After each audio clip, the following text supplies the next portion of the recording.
कुर्सी लो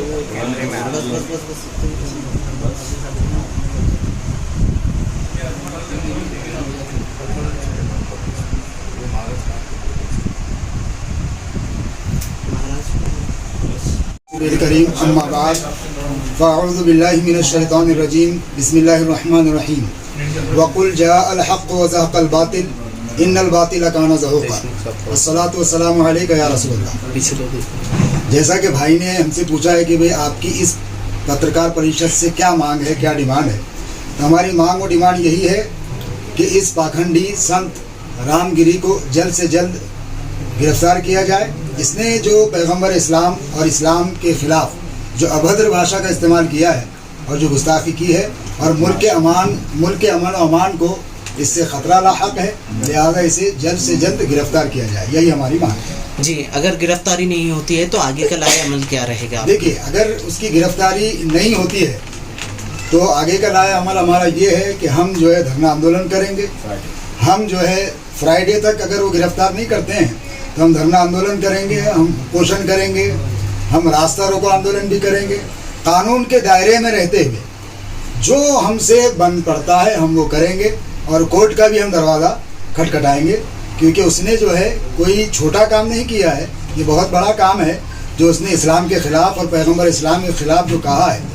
अगर ऐसा ही लोग कहते थे, जैसे कि अभी मैंने इसका एक इंटरव्यू जो है यूट्यूब पे परसों का इंटरव्यू है, लोकमत टाइम्स का एक रिपोर्टर उसको बोल भी रहा है कि तुम जो है प्रॉफिट मोहम्मद को तुमने बीच में क्यों लाया, तुम्हारा क्या संताप था? तो कहने लगा कि बांग्लादेश के हिंदुओं के साथ जो नाइंसाफ़ी मेरा संताप वो था।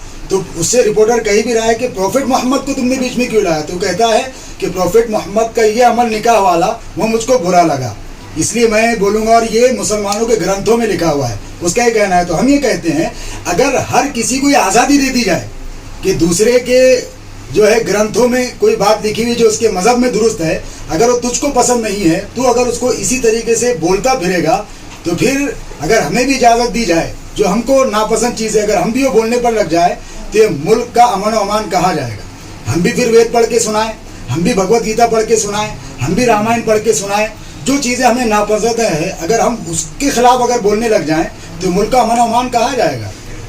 किसी भी जो है किसी भी बयान देने वाले को, चाहे वो संत हो, मौलाना हो, उसको इस चीज़ की इजाज़त हरगिज़ नहीं है। और हमारे मज़हब में, इस्लाम में तो इजाज़त ही नहीं है कि किसी दूसरे के धर्म पर टिप्पणी करो या उनके जो है धर्म गुरुओं के ख़िलाफ़ या उनके जो है ऋषियों महंतों के ख़िलाफ़ बोलो। और ना ही मुसलमान बोलता है, मुसलमान अपने मज़हब का प्रचार करता है, अपने मज़हब की तालीमात को पेश करता है, लेकिन इसके बरखिलाफ़ दूसरी जानिब से कुछ और ही कार्रवाइयाँ हो रही हैं। और इसके पसे पुश्त कौन है ये हम जानते हैं। इख्तिदार में रहने वाले जो है हुकूमत इनका साथ दे रही है और इनके साथ रह कर के काम कर रही है। सीएम का आपने बयान सुना होगा, उनके स्टेज पे गए थे, क्या कहना है आपका? हमारा ये कहना है कि यही रामगिरी जो 2017 के और 2018 के इसकी जो बयानात है, ये इस्लाम के और पैगंबर इस्लाम की तारीफ करते करते ये थकता नहीं था। आज जो है इलेक्शन करीब है तो इसने मुख्यमंत्री के इशारे पर और मुख्यमंत्री के कहने पर ये सब हो रहा है और माहौल ख़राब करने की कोशिश करे, क्योंकि इनकी बीजेपी की और ये जो नाम नेहाद जो शिवसेना बनी है, बस इनका मकसद यही है कि हिंदू मुसलमानों को आपस में लड़ाओ और अपनी हुकूमत कायम करो। एक तरफ वजीर आला तायद कर रहे हैं इस तरह के, वजीर आला तायद कर रहे हैं जी, वजीर आला तायद कर रहे हैं इस तरह के धर्म गुरुओं की।